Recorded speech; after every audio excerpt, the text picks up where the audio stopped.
Welcome everyone. The title of this panel, as you can see, 2 seats at the table. Those 2 seats belonging to myself, Jaymee Sire, and Doneen Arquines.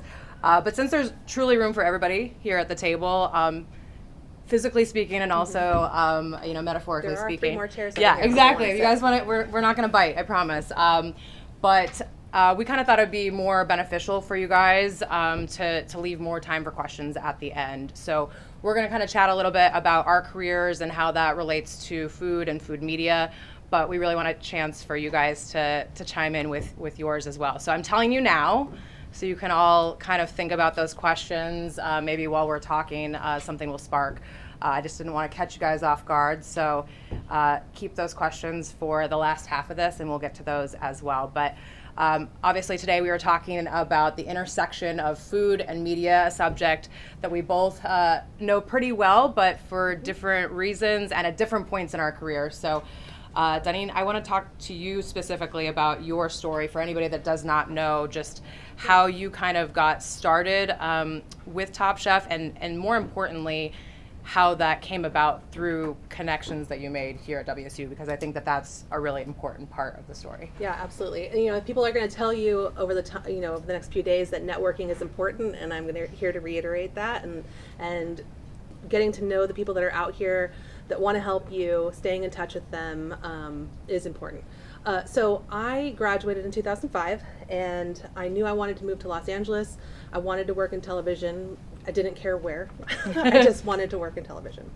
And I was lucky enough that the year that I graduated, a storied professor here, Neil Robeson, who you probably don't know, but he's the one that created started Cable 8.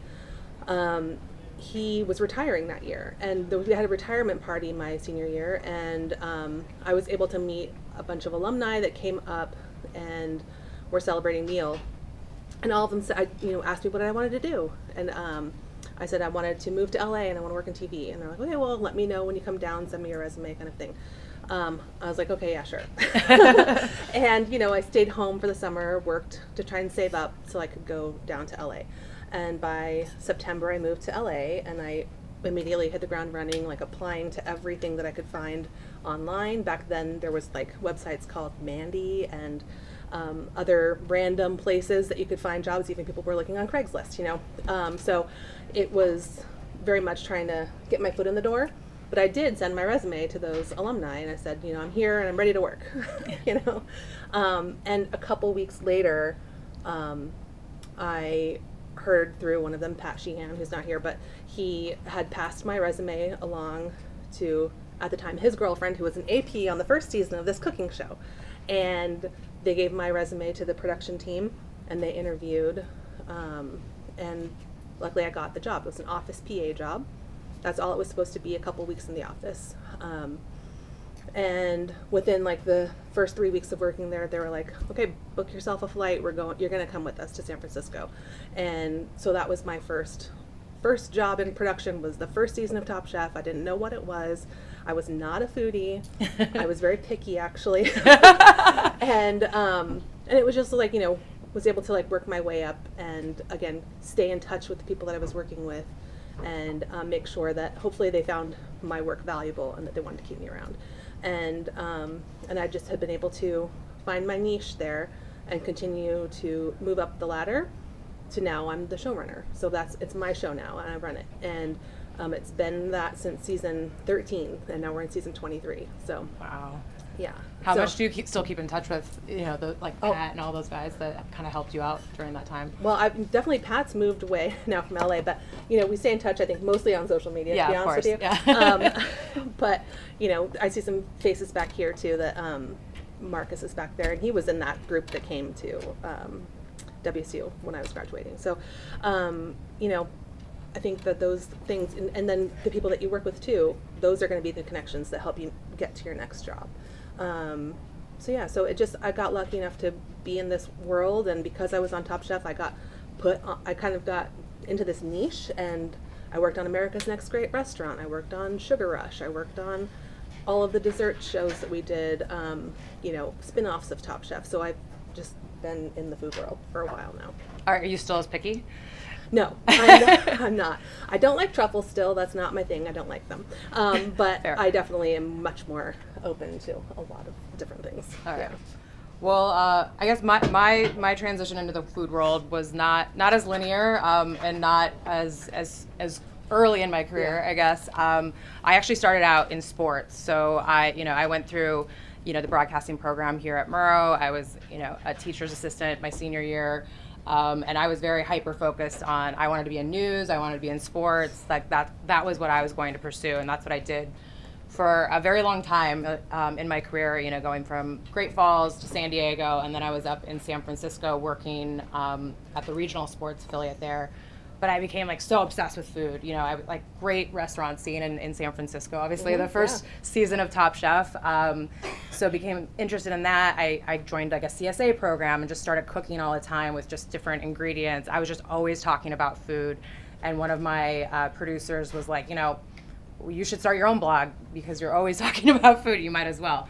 So I did, and that was always just like, I guess like a passion project, just something I did on the side, not anything I was trying to do, to have like a second like side hustle or anything like that. It was just something I really enjoyed. Like was learning the photography. I kind of had done a little bit of that, in college and high school as well. So for me, it was just like a fun creative outlet. But by the time I got to ESPN, I was just kind of known as like Jaymee's the food girl, So anything came up that was food related. We had Fabio Viviani come in and do like a little thing in our cafeteria. So like I met him. I did like a cooking demo with another chef that came in. And then we got word that Bobby Flay was going to come in and do something called the car wash at ESPN. So basically that's a term I think Bob Lee coined like many, many years ago whenever like a big guest, like a celebrity or an athlete is coming to Bristol, you have to make the most of their time because it's, a couple hours from New York City. They want to make the most of their time and make the most of ESPN's opportunity to have them there. So he was going to come do the car wash, do all the shows. I wasn't supposed to be working that day, so I was devastated. I was going to come in like straight from the plane to like do something just because I wanted to do it. And thankfully the talent booker was like, no, we'll find a different day because you have to be here when Bobby Flay's here. And so we were able to reschedule it. He came through on SportsCenter AM, which was the show that I was anchoring at the time. Did an interview with him, like a little like food competition segment, and then they were like getting ready to rush him off to the next thing, and I just like blurted out like, "Hey, are you still doing new episodes of Beat Bobby Flay?" And he was like, "Yeah, you want to be on the show?" And I was like, "Yes, I do." So they didn't start taping again for a few more months, but I made sure to follow up and keep in touch. That led to I got to host an event in New York City Wine and Food Festival, then shoot the Beat Bobby Flay episode, and then I did a judging appearance on Food Network Star, which we just found out this morning actually predated Top Chef by just a smidge, but none of those episodes had really aired yet, and then I got laid off from ESPN along with like 100 other people. So for me, it was kind of a chance to really explore and dive into something that I'd kind of been doing on the side and really becoming more and more interested in. And if I'm being honest, I was very burned out by the time I got laid off from ESPN as well. So it was exciting to do something new. I also still had 2 years on my contract, so I had a little bit of a financial cushion as well. But it allowed me to kind of pursue that, full tilt. And it was that time as well that they were casting and looking to bring back Iron Chef Showdown. So I auditioned for that, and I was the floor reporter for that show, and that just kept leading to more things. I think from the outside, a lot of people might have looked at like that trajectory and thought, oh wow, Jaymee just like seamlessly just hopped into food, when in reality it was several years in the making. And yeah, I've been freelance ever since, and now host Food Network's podcast. So that came about end of 2020 during the pandemic. They came to me with the idea. I loved it, of course, and we started recording episodes, and I had no idea, I was excited about it, but obviously you never know how long those things are going to last. And here we are 5 years later. We just hit 200 episodes. We won a Webby last year, which was really exciting. So I still dabble in some sports as well, and kind of has become like almost a mixture of food and sports is kind of my lane. So Yeah, it was definitely not in the plan, I guess, but it's been really fun the way it's all kind of worked out. But as we kind of, I guess, like dive into more of the questions that we wanna touch on today, I'm curious, Doneen, just with the popularity of Top Chef, the volume of competition shows on Food Network now, you're seeing less and less of the stand and stir is what we call the actual traditional cooking shows. What do you think it is about this genre that is either so captivating or comforting to people that are watching at home? Because obviously they're not going to keep making all these competition shows if people aren't watching them, right? Right. To be honest with you, I don't know exactly what it is. I think it's more exciting, and I think you'll see, like what you're saying, the trajectory of food television it's changed, and it's almost gone 360 actually in a way, where when I was growing up, like back in our day, Yan Can Cook and like Emerald were like, those were the cooking shows. That's what people were watching. They were watching one person standing at a stove and cooking a dish for you. And it's like, 1 or 2, 3 cameras with just different angles of the same person doing the same thing. And here you've got, 15 people all in one room, like running around like crazy, doing things fast. And I think it leans more into our attention spans these days, where things have to be quick, and you want things to be done, and you don't care necessarily about the process when you're watching those shows, because you don't have time to learn how somebody did exactly all of these things, but you want to see the end product. So you're getting through from the directive, like you have to do this, the creative process, and then the final result, all within like 12 minutes, of show. So I think that is partly why I think it's become popular. But I do think with the expansion of social media and TikTok and YouTube and stuff, now we are seeing a lot more people who are focusing back on those like stand and stir type of cooking segments, where you can go to TikTok and YouTube and watch somebody go through the entire process of making a dish if you want to. But yeah, that doesn't rate very well on television. And then the interesting thing I think about food media is that you all watch it, but you can't taste it. So how do you communicate that to the audience, and why do you believe the judge or the person that's judging it that that's better than one thing when you can't taste it? You can see it, and you can see that it looks, this looks sloppy or this looks pretty, but we really rely on our guests and our chefs to explain to you the ingredients, the techniques, the things that they're using, and basically whenever a guest judge comes onto the show and I'm briefing them before they are going to talk about the food, I tell them that they're the taste buds for the audience. So they have to tell me what they're tasting, what ingredients they're tasting, what texture, what temperature. All of that stuff really helps you to understand what you're watching. Because the tendency is, and you try and do this when you're going to a restaurant with your friends, like when you're talking about a dish, you want to say, oh, this was amazing and that was blah, blah, blah. I don't know what this or that is unless you say the cauliflower was so smooth, the puree was perfect temperature. I don't know, but saying this or that and it was delicious doesn't really tell you anything, So being able to speak in a way where you're really like walking through all of the components so that the people at home can understand what they're seeing, I think is really important.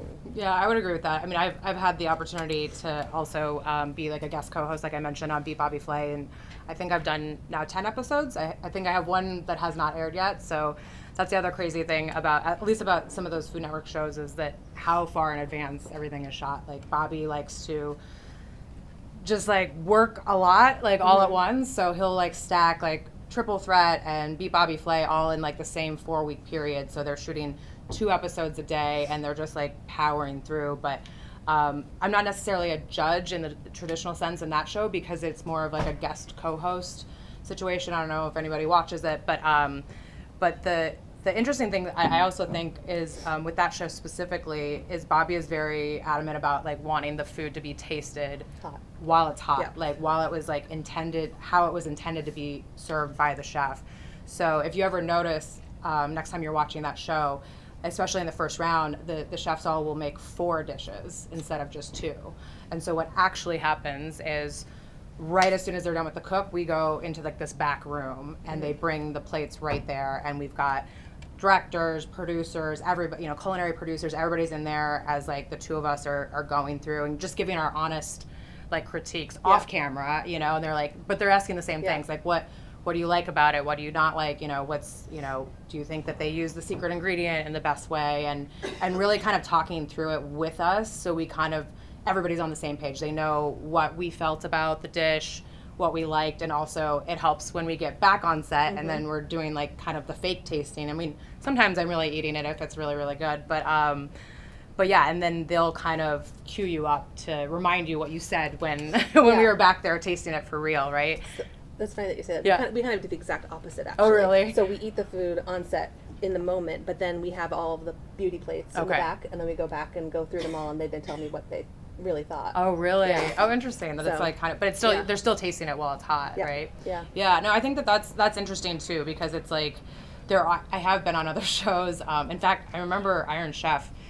Sometimes judging would take like hours, and I don't know that. I know that there was certain rules where you could refire certain things as long as you've got everything on the plate the first time around, but yeah, I think that's something that people don't really realize, like that happens. But I think the one thing I always try to do also is like we call it like the compliment sandwich, where it's like if you have a critique, like a lot of times you'll start off with, you know, something positive, and then you give the critique of like the things you didn't like, but then end with something a little bit more positive, I guess, because it's hard, because like in that situation especially, it's not maybe the chefs that are like this crazy high caliber, they're maybe coming up in the ranks, and it's hard. It's you're it's judging not real people. It's really hard. It's not, it's, you know, everyone always asks like, oh, is it rigged? Like Bobby always wins. I'm like, no, he's just really good, and he does this. I mean, it's reps, right? Like the more reps you get at anything, the more talented you're going to become at that particular thing. But for the chefs coming in, not knowing the kitchen, being nervous, I think is it's always hard to, like, you never want to send somebody home, but unfortunately that's the name of the game, right? I'm curious too about, like, you know, what one of the things on here is like what comes next, and because you've been with Top Chef since like literally day one, what have you seen in terms of just what the audience demands, expects? Like, how has your guys' process changed over the course of, what did you say, 23 seasons? 23 seasons, yes. Yeah. 20 years. We aired in 2006 was the first. Wow. Well, congrats on 20 years. 20 years. Yeah, I mean, I think just like any other kind of media, we're constantly evolving with, you know, what the audience wants. And so way back in season 9, you know, for instance, we created a companion show for the Top Chef, which is called Last Chance Kitchen. So if you got eliminated from the main competition, you went into this digital series that was only on BravoTV.com, and you'd watch two people battle it out and try and stay in the game, and somebody would eventually come back into the competition, and that's stuck around now because it's created extra content that people are, you know, that love the show can go online and watch. Also in a short snippet, it's only 10 minutes, you know, it's quick and easy, but to keep people engaged when the show's not airing. And that there's like this special thing that is happening off the screen that you have to watch, and if you're not paying attention, then you don't really know what's happening. So it kind of became an integral part of our show. And I think as we've evolved, also the audience has moved away. Actually, it's interesting because Bravo, you know, they have housewives, people love the drama, but not on Top Chef. I think our audience actually doesn't enjoy seeing our chefs fight with each other because they're professionals in their field, and they want to see the best of the best competing against the best of the best, and they don't want them to be winning or losing because they didn't get along with somebody or because somebody fucked somebody over, you know. So I think, and it's become kind of an industry standard even in the culinary world, that like you are very aware of how you are presenting yourself on television, and that people don't want to go to a restaurant of somebody who's an ass, you know, on TV. So I think that people are very aware of that, and so we've definitely moved more towards focusing on the culinary aspect of the show. There is still fun and drama to be had, but not like the interpersonal stuff. And I think what's interesting to me this season is we are also streaming on Peacock, so we're really trying to get the audiences that don't have cable anymore, because a lot of younger folks are not paying for cable. And so, then people can have access to the show that maybe didn't have access to it before. And in the past, I would say social media influencers were not necessarily like people that were respected as guests necessarily. And now we're like, let's bring them in. They've got big audiences. They're doing something in food. It's different. It's a niche thing. They could judge something that's specific to what they're doing. And we had a lot of fun with that this year. So we are really trying to, stay current. Yeah.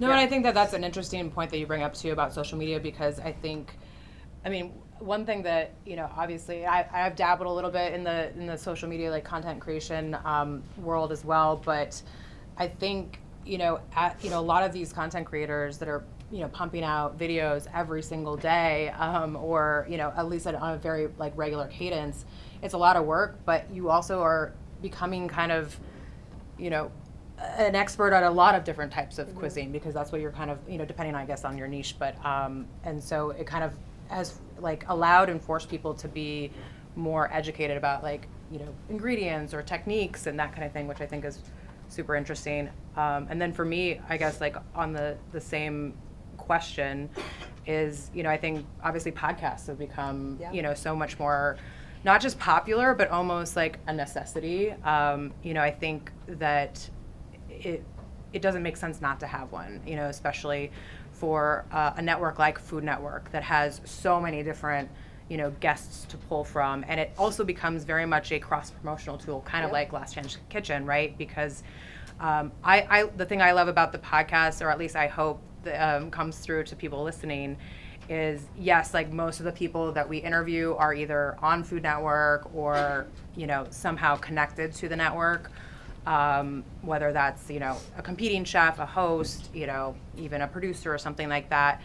But I think, it's just an easy way to promote. But I also hope that people are just enjoying the conversations and getting to know a little bit more about whoever this person is and hear their story, because I think that's the most, inspiring thing for me is I constantly get to talk to people who have, reinvented themselves or really hustled to get to this point. And I think, you definitely get those stories and hopefully some inspiration as well, before we get into all of the, Food Network programming. So I like to believe that even if you're not, Food Network obsessed, you would still enjoy the conversations if you like food at all. So I think just, having more avenues for people to engage and consume that content, because at the end of the day we're all producing content, whether that's a TV show or a social media video or a podcast or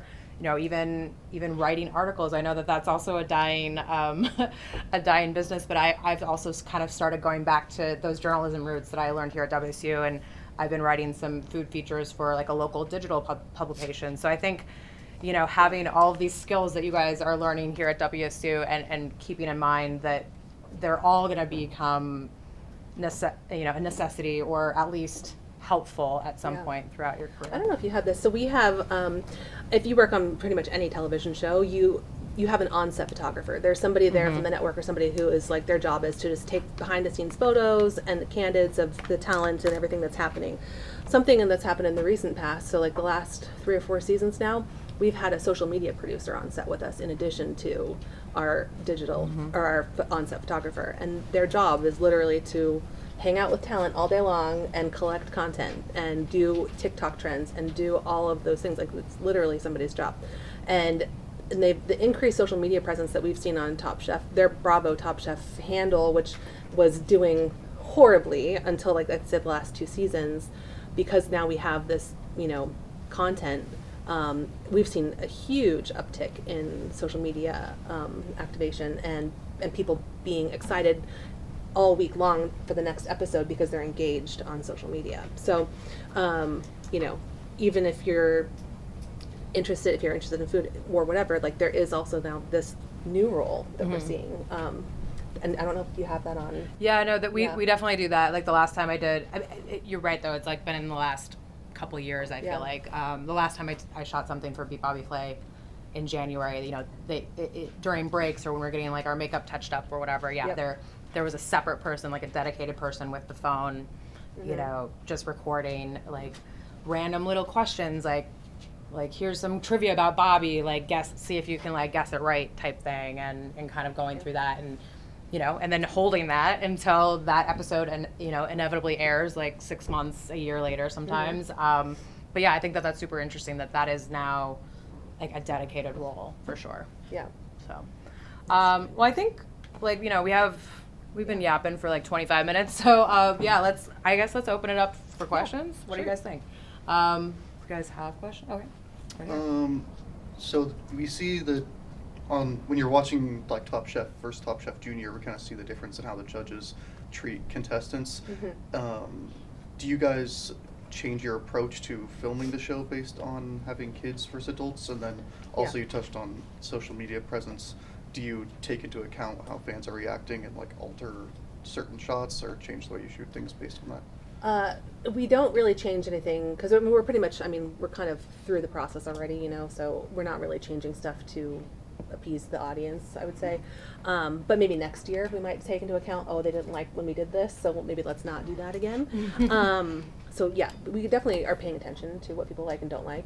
And then in terms of Top Chef Junior and Top Chef proper, I think the judges obviously understand that they're children, and we're not here to crush dreams and stuff like that. So they're you know, a little bit of kid gloves in terms of judging. I mean, they still are honest, and there were a lot of tears because they were getting critiqued, but it doesn't have to be as harsh as somebody who's been in a kitchen for 15, 20 years and you should know better, you know, that kind of a critique. But it is different working with children and working with adults because we actually have to. There are certain working hours that kids are allowed to have, and they can't work a normal day, so the schedule is shorter. Most of that was shot in studio because of that. We had on-set teachers and stuff for them to be like attending class when they were not filming with us. So there are more hoops you have to go through when you're working with children. Yeah. Next. All right. Got lots of front row guys. I like it. Sorry. Yeah, no, I appreciate it. Yeah. So when you're talking about the different positions like opening up in the social media and how the whole thing is kind of following TikTok trends and stuff like that, if you were trying to get a position like that, how would you separate yourself from everyone else who is also doing those TikTok trends? Like, how do you differentiate while showing I can do what everyone else is doing? That's a great question. You know, the producers that we've hired had been producers, like regular producers before they became social producers. Okay. So they already kind of had basic knowledge of, you know, what it takes to produce something. But then not only are they producing the content, but they have a whole like list of deliverables for the network that they have to deliver on, and that includes edited final videos too. So they're kind of just like packaging everything up and sending it off, and then they kind of put it out as needed. So I think you're gonna have to, and it's not all TikTok trends. A lot of it is original, and so you have to show that you have the creative chops to come up with creative ideas in the moment. Like, yeah. I mean, I was gonna say the same thing. Like, like I think, you know, coming with ideas and like not always ideas that you have seen like everywhere, because to your point, I think, you know, having that own like identity to that show or to that network is important as well. But I think having like concrete ideas, also being able to show like to your point, like the edited product, like that you can do that. Like, and I'm sure everybody in this room like is very proficient at editing on your phone by now, but I think it's still important for people to see that because it's also, you know, I think some of the producers on these shows are more like our age probably, and so maybe not as like adept at like thinking about what the social audience would want versus what the TV audience want, because it's different, right? Yeah. But you still want it to overlap and help each other. And I think a big important part of it is talent relations, because they have to like you. And we have had people we had to not bring back because they didn't like that person in their face all the time. They weren't coming to them at the right moment or asking them in a like way that it felt comfortable for them. So it's being able to integrate yourself into their team and really feel like you're just a part of the team and you're there documenting it and like getting them excited to do something, as opposed to like, oh, I'd have to do this other video, you know, like, leave me alone kind of thing. So it's you're managing a lot of things. You're a one-man band, really. Okay. Yeah. think I saw some. Oh, yep. In the. Yep. How do the cooking TV shows choose what foods to focus on, like each episode, on like what Bobby Flay's cooking or Top Chef is cooking? Yeah, I mean, on the Bobby Flay side, I would say that it depends on. I mean, I think for Bobby Flay, most of it is probably producers, to be honest. But it's also like I think they have like I guess like maybe like It's Excel based on who's competing, spreadsheet, right? yeah, who's Yeah. competing and like how many times they've done that that ingredient in the past, or specifically if that person's competing, like what is their signature dish? Is that a signature dish that has already been on the show, that Bobby's already like conquered that one? And not that they can't have like repeat signature dishes, because obviously after that many episodes there's going to be some repeats. But I think that's on the casting and the producers to find out what would that signature dish be, and would that fit within the show. But as far as like the secret ingredients, I think that's mostly producers, although I think Bobby has some input on that at times. But I don't know what about you guys? I mean, I think this is part of the reason why we've been able to stay afloat for as long as we have, is because we're in a different city every year. So every year we really try to delve into the local cuisine. And what's cool about the United States is like people don't really, like if you're living in Washington, you don't know necessarily about the local regional cuisine in North Carolina where we're at this season. Like, have any of you heard of liver mush? Probably not. So like that's going to be a thing that we're going to focus on, because it's cool, it's niche, and it's very specific to that region. So we try and really delve into the local Have stuff. you? And it's always been in different cities, like since the beginning, Yep. right? That was kind of like Yeah. part of it. No, I think that's. It helps us. I think that's an Yeah. interesting part, because it does like make it feel fresh. Yeah. Do you guys ship your set like then everywhere, or We build or a you new just set rebuild every year. a Yeah. new set every year? And it's geared toward where we are. So it's like Oh, okay. the design of it is supposed to feel like it's a part of the community. Okay. So yeah. Wow. Yeah. That's so interesting. Anybody? I have one. Yes. For someone who is obviously in school in Pullman and wants to break into like a different city career market, do you have any words of advice on like going from small town Pullman to like big city job? Oh, that's tough, because you did it. Well, I guess. my only advice is just to do it, like to go. Like you're never going to get a job in a big city if you don't go there. Yeah. So I think a lot of people when they're graduating have aspirations of getting a job before they move, and that would be amazing. But that's not mostly how it works. And I know a lot of people are scared to make that move, but if you can, and if it means staying home for a minute and saving up, that's fine. Do that, but go and try. Yeah. Yeah. Okay, yeah. For me, it was like I definitely went the more like the old school traditional track of like, because I was doing news, it was small town, and my hometown, Great Falls, Montana, and then San Diego, and then San Francisco, and then ESPN. It was kind of this natural progression. However, like I guess to your point, because I remember thinking when I first graduated and I ended up taking the job back in my hometown, I was a little bit bummed, because I had been doing internships during college. Like I think starting after my sophomore year, I was doing internships in my hometown at the news station, like to the point where my second internship, they were like, called me into the office and they said, we're going to start paying you a little bit because like you are doing too much work. Like I would come in the morning just like any other reporter. There would be like a big whiteboard with all the assignments on the day. And like I was on like every day I would come in as an intern and I would have an assignment, and maybe it would be a live shot, maybe it would be a package, maybe it was just an interview, whatever. But I was initially bummed because I felt like I'd earned the spot like higher in a better market or whatever. But because I was at home, I obviously just lived at home, and I was able to save some money so that when the opportunity came up to go to San Diego, I had some money saved, and I'd already kind of had that little bit of a cushion, because moving is expensive, and a new city is expensive. It's going to be more expensive than Pullman for sure. So I think giving yourself a little bit of grace to do that is fine. Like I know like myself, like I was just like, I'm ready for the next thing, and it's like, okay, like sometimes things take a little bit more time, and kind of trust the process. So but I do think just go do it and try it and see if you like it. And Yeah. just, you know, if that means like taking random other jobs like in the meantime, Totally. then sometimes that's what you have to do. Having 5 roommates if you have to. You know? Is that what you did? Not that many, but no. But still, Yeah. a decent But amount. I know many people who have. Yeah. Yes. Yeah. Any other questions? Why do you think audiences are drawn to these kinds of shows?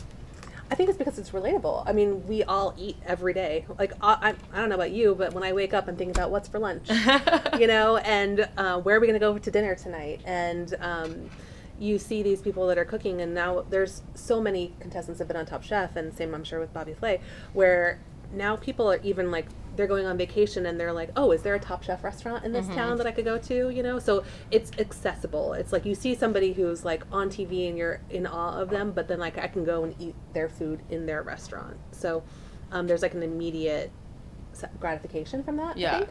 And then also, you know, a lot of them end up having cookbooks and things where you can then replicate what they're doing at home, which I think so it feels relatable and accessible to me. Yeah, and I think also, you know, just obviously this all I think kind of evolved at the same time as reality TV was evolving and becoming more of like, you know, not just like a one show thing on each network. It's now like, it's very, you know, it's not just food competitions. There's like a lot of different kind of formats that kind of echo the same thing. And I think, you know, people like to see a competition, you know, it kind of like goes back to the sports thing. And that's why I kind of, you know, like this like little, you know, food and sports niche that I've made for myself, because I do think that there's crossover, right? It is a competition. So inherently that is kind of like sports. Like you want to see what the conclusion of that is. And so that makes you either want to watch all the way through to the end of the show or to the end of the series, you know, to see who won. So I think that keeps people engaged, especially that kind of format where it's like kind of incremental throughout the season, where it's like you're getting people eliminated and then there's one person standing at the end. And I think that's kind of, you know, a formula that has obviously proven to work across many different genres, whether that's traders or, you know, like, you know, different competitions. And I also think, you know, and as we kind of get into more of AI being, you know, part of like our everyday lives, I think having something, but I mean, even though it's TV, it is real. Like the cooks are real, the time is real, like that's all actually like happening. So I think being able to watch that and feel like you're kind of along for the ride is Totally. And I do think it's also like opened people's horizons in terms of what's out there, even in terms of food. There's so many different cuisines that, you know, I don't know, when we were growing up, I mean, like in Pullman too, it was literally, there's one Mexican restaurant, one Chinese restaurant, and there wasn't much else to choose from. And now there's so many options, and you're also not nervous to try it because you've seen it and you've seen people like enjoy it, and you're like, oh, I want to go get that tonight, you know? So it's just kind of opened people up to the world. for sure. Yeah. You touched on the cookbooks to be able to try and do stuff at home. Is there anything you guys do specifically to keep people relatable for, like, if you're watching the show and you have no idea how to cook, it's like, I imagine it'd probably be a little bit harder to relate to watching these professional chefs cook crazy meals. So is there anything special you do while filming or anything that helps keep it more relatable? Not really. I mean, the thing is they are definitely doing. I think the thing is we try and treat don't try and treat the audience like they don't know things, and if you don't even, we let you kind of go Google it. You know, like, honestly, because I think there's so much television that's being produced right now, honestly, that's being produced for people who are on their phones the entire time they're watching. And so what you're seeing is a lot of dumbed down television where people are over explaining things and repeating themselves over and over again. And we don't treat our audience like they're not paying attention. We treat them like, and if you're not paying attention, then you might miss it, you might have to rewatch, but it is definitely like, if you want to know more, go look it up, you know, and the information's there's graphics to explain some stuff, but I think, I mean, there was times back in the day, when like Google Trends were really popular. Like they would say a new term that like even I hadn't heard of, and I would see that word was like trending on Google because people hadn't heard of it before, or it was like trending on Twitter because what is this they've never heard of, but it was because people are seeking it out. So I think it is educational in a way, even if it's not going to tell you exactly how to do something. It gets you curious enough to go look it up yourself to figure it out. I've also noticed that, you know, as we're talking about social media and everything, I think the chefs are leaning more into social media Yeah, as well. Have you 100%, noticed that? Like, yes. it's like, I feel like in the beginning it was like, oh, well, you're either a TV, you know, personality chef, or you're an, you know, online, like Instagram or TikTok content creator or YouTube. And now there's like way more crossover. In fact, I feel like some of these, you know, high profile TV chefs almost feel the need to like produce their own content. And I feel like I've been noticing that with a lot of like the bigger names are like, join my YouTube channel, like listen to my podcast or whatever. So I do think it's like, I don't know if it's necessarily the network, it's more on the person to kind of make themselves more relatable and accessible via all of the things out there, whether that's writing a cookbook or, you know, doing social media, cooking videos, or, you know, appearances, or whatever the case may be. Just kind of being out there and being more multifaceted, I guess, with everything that they're doing. All the way in the back there. What is the worst epic fail you have witnessed in either cooking or baking?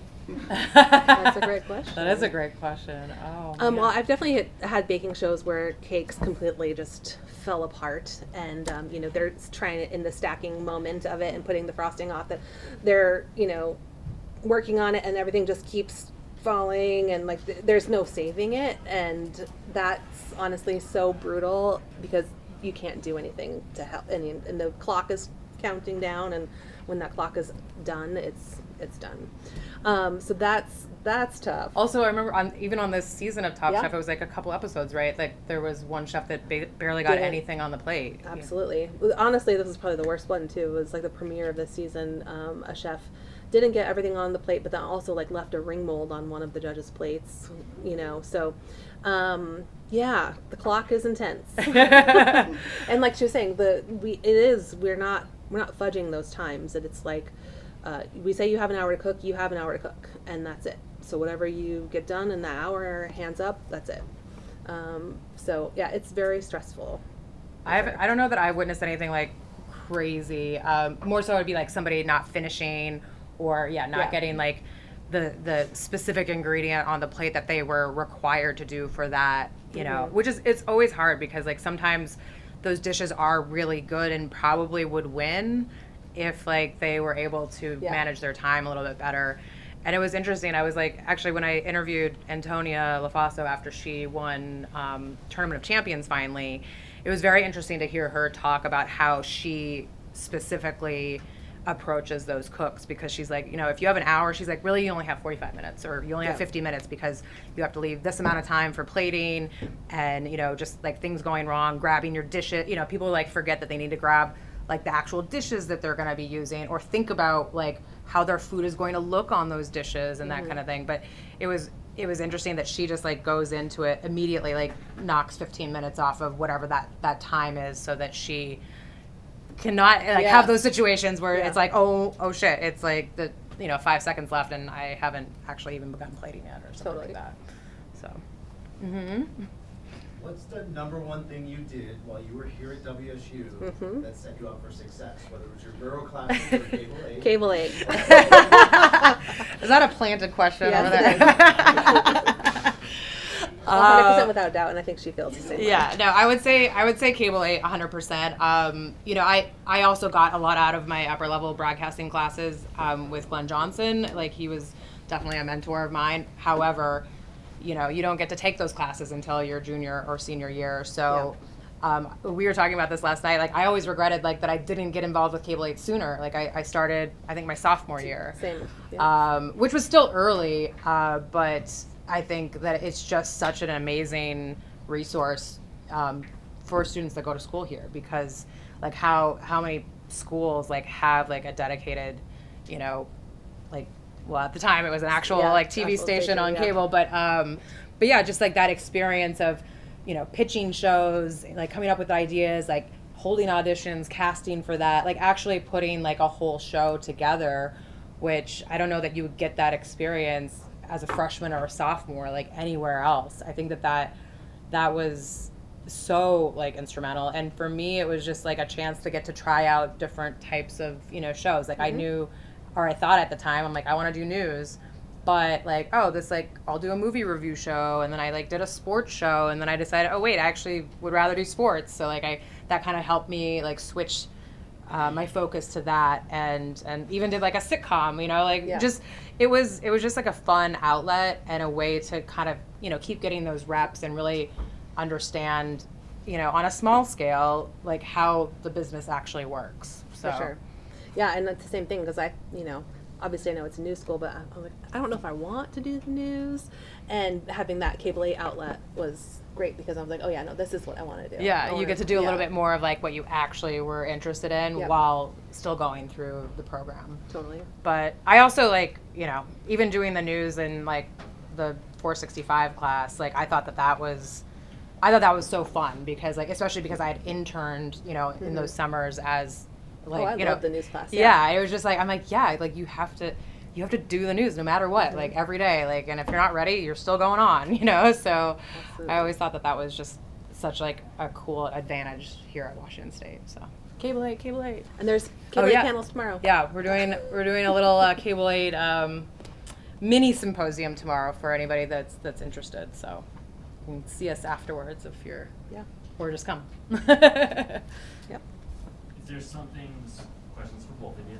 Hey, Is there Sire. something that you haven't done professionally that you would like to, like a pie in the sky thing, like, oh, I would really love to do this?